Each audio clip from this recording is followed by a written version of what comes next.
সিলেটের শাহজালাল বিজ্ঞান ও প্রযুক্তি বিশ্ববিদ্যালয়ে আউটসোর্সিং নিরাপত্তা কর্মী মোহাম্মদ জায়েদ আহমেদের বহিষ্কারের প্রতিবাদে মানববন্ধন করেছে যমুনা স্টার সেফ গার্ড সার্ভিসের শতাধিক কর্মী। রোববার প্রশাসনিক ভবন ১-এর সামনে অনুষ্ঠিত মানববন্ধনে বক্তব্য রাখেন জায়েদ আহমেদ ও অন্যান্য নিরাপত্তা কর্মী।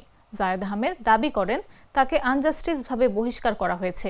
এ সময় মানববন্ধনকারীরা জায়েদ আহমেদের বহিষ্কার আদেশ প্রত্যাহার না হলে ৪৮ ঘন্টার মধ্যে কঠোর আন্দোলনের হুমকি দিয়েছেন।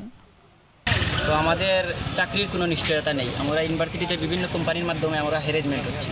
একটা কোম্পানি যায় আরেকটা কোম্পানি আসে, কিন্তু আমাদের কোনো স্থায়ী সমাধান নেই। তাই আমাদের একটা স্থায়ী সমাধান প্রয়োজন। আমরা দীর্ঘদিন ধরে ক্যাম্পাসে আছি। আমি যতটুকু জানি বলতে আমাদের সাবিপ্রবি একটা পরিবার। আমরা হইলাম অতীত।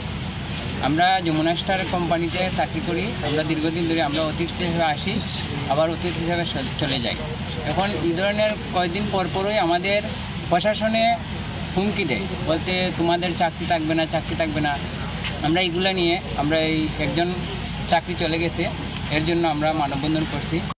তো দীর্ঘ 2018 সাল থেকে যমুনা স্টার কোম্পানি এই জায়গার মধ্যে আছে। এর ভিতরে বর্তমান আগের যে সিকিউরিটি অফিসার ছিল প্লাস সুপারভাইজার ছিল, এরা বিভিন্ন মানুষের অ্যাকাউন্ট থেকে টাকা কেটে ওরা নিজে নিয়ে যেত। তো সেইগুলোর স্টেটমেন্ট আমরা পর্যন্ত তদন্ত কমিটি দিছি, কিন্তু এর কোনো সুপেয় বিচার আমরা পাই নাই। নতুন কোম্পানির পিছিয়ে দৌড়াদৌড়ি করতে হয়, তাদের সাথে লিয়াজি করতে হয়, অনেক সময় টাকার লেনদেন হয়।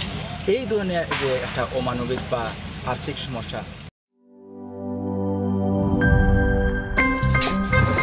আমার একটা স্মার্ট সিদ্ধান্তে 25% গ্যাসের খরচ কমেছে। ভাবছেন কিভাবে? সাধারণ গ্যাস স্টোভ বদলে আমি এনেছি আরএফএল গ্যাস স্টোভ। এর সাইন্টিফিক নজল ও ব্রাস বার্নার ক্যাপ সমানভাবে তাপ ছড়িয়ে রান্না করে দ্রুত।